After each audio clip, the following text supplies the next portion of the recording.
kayaknya Arhan nih cocok. Karena saya udah ngebayangin nih Arhan lempar bola setiap throw in, dan itu terjadi di babak kedua ya.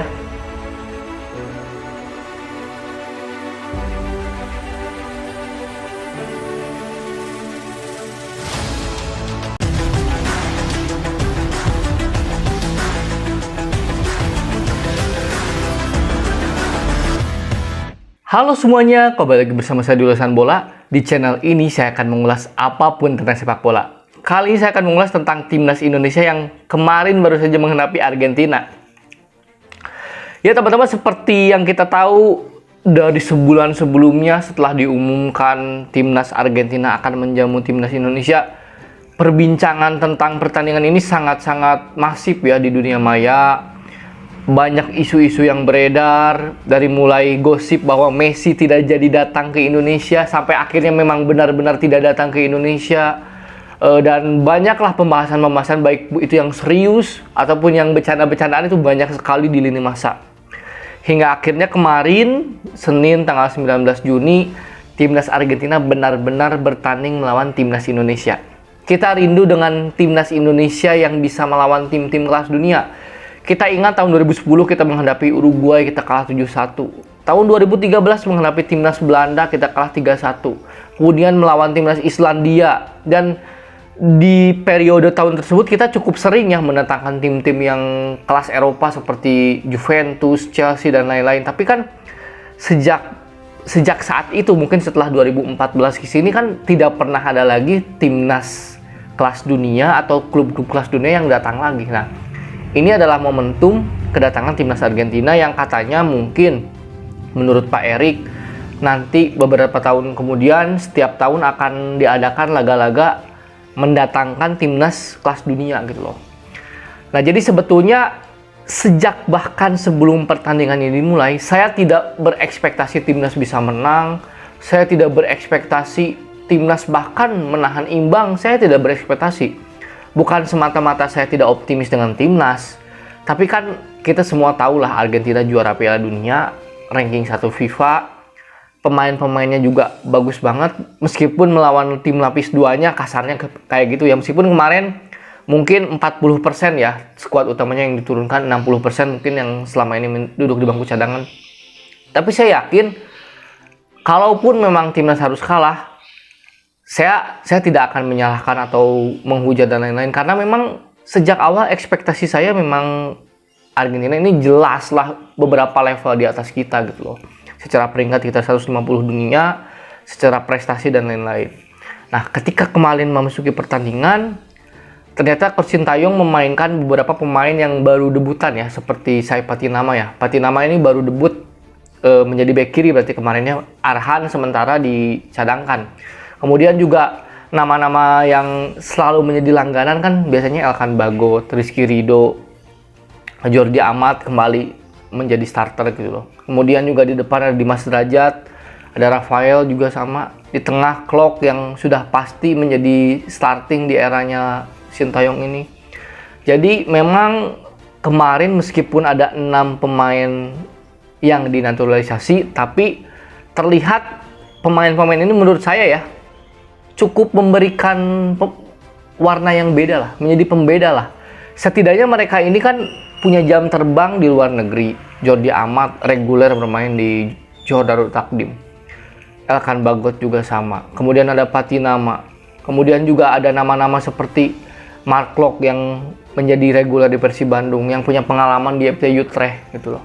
Jadi komposisi ini cukup bagus. Meskipun saya sih awalnya berharap kayaknya Arhan nih cocok, karena saya udah ngebayangin nih Arhan lempar bola setiap throw in, dan itu terjadi di babak kedua ya. Nah, di babak pertama saya ngelihat pertandingannya ya sudah sesuai prediksi, Argentina menggempur habis-habisan pertahanan kita, dan ada beberapa pemain Indonesia yang cukup grogi, dan itu wajar loh teman-teman. Karena apa? Lawannya ini tim juara dunia gitu loh, bukan kaleng-kaleng, jadi wajar kalau ada gugup. Jadi itu manusiawi lah kalau misalkan ada gugup, ada mungkin grogi, ada ngerasa minder. Tapi kan overall selama 90 menit menurut saya tidak ada yang seperti itu. Nah, di babak pertama Argentina benar-benar mendominasi, dan Indonesia mungkin sesekali melakukan counter attack, tapi seringnya gagal. Cuman mungkin satu-satunya peluang di babak pertama, di akhir babak pertama ketika Dimas Derajat melakukan umpan ya ke dalam, kemudian ditendang oleh Ivan Jenner kalau nggak salah. Dia tendangannya cukup lemah dan bisa dipatahkan oleh Emi Martinez. 1-0 babak pertama, gol dari Paredes jarak jauh, gol sangat kelas dunia gitu loh. Mampu mengantarkan Argentina unggul 1-0 di babak pertama, dan selama 30 menit kita tidak kebobolan oleh timnas Argentina. Nah, salah satu hal yang saya soroti dan saya akui bahwa timnas ini solid adalah lini belakang. Lihat bagaimana koordinasi di lini belakang, bagaimana para gelandang ini, terutama di wing ini, menutup ruang pemain-pemain timnas Argentina, menutup jalur passing pemain timnas Argentina, memarking pemain Argentina. Kemudian ketika timnas Argentina ingin melakukan build up serangan dari belakang, 3 pemain timnas kita sudah langsung pressing gitu. Itu yang cara yang bisa dilakukan oleh tim yang levelnya jauh di bawah tim tersebut, maka ya harus pressing gitu loh. Lihat bagaimana timnas Argentina bermain. Ketika timnas mulai melakukan build up dari belakang, para pemain timnas Argentina sudah mengcover para pemain timnas Indonesia sejak di pertahanan mereka gitu loh. Jadi memang itulah cara yang tepat di era sepak bola modern ini, bagaimana penyerang ini menjadi orang pertama yang bertahan gitu loh, dan sebaliknya gitu loh. Jadi itu mungkin dulu ada istilah total football, striker itu adalah pertahanan pertama atau back pertama gitu loh. Nah, dan ini di era sepak bola modern ini, pressing, kemudian juga transisi itu menjadi kunci kesuksesan. Lihat Man City itu kan jelas ya, pressingnya bagus, transisinya bagus. Nah, kemarin cukup oke lini pertahanan kita gitu loh. Di babak kedua, setidaknya di 20 menit awal babak kedua, kita lebih bagus loh.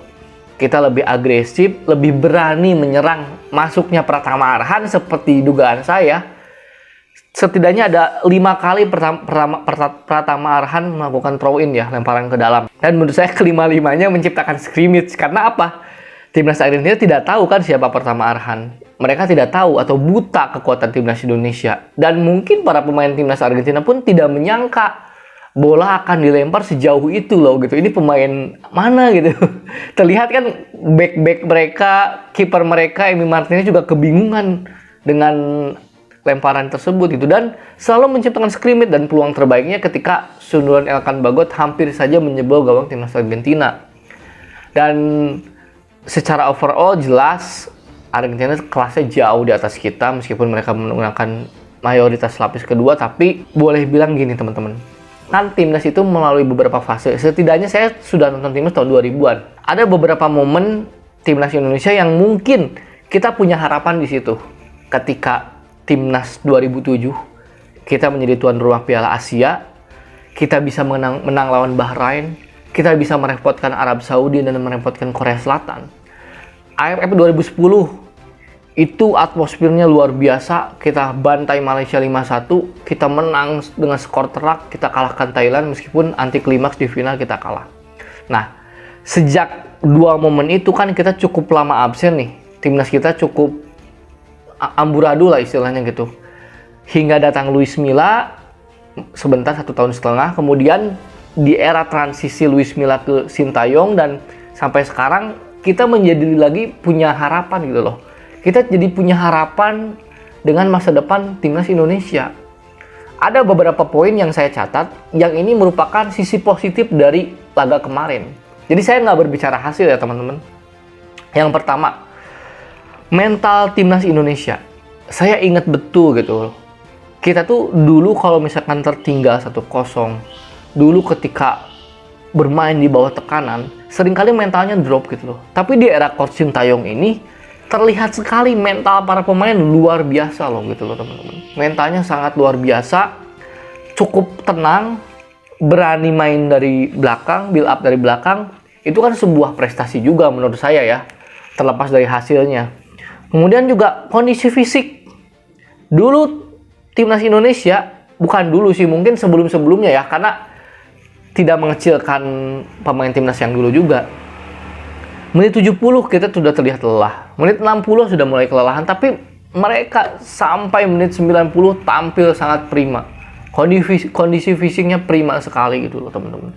Nah, ini merupakan dua kemajuan yang sangat pesat menurut saya, dan saya menjadi punya harapan lagi terhadap timnas Indonesia yang akan berlaga di Piala Asia Januari nanti. Itulah sebetulnya laga yang sesungguhnya, karena lawannya berat, Jepang, Irak, Vietnam. Kemudian juga kredit bagi Asnawi Mangku Alam yang jadi trending topik ya teman-teman, katanya bisa ngantongin Garnacho ya. Saya sih mengapresiasi, dan sudah sejak dulu, sejak dia bermain di timnas junior, ini pemain memang gokil gitu, ini pemain bagus banget.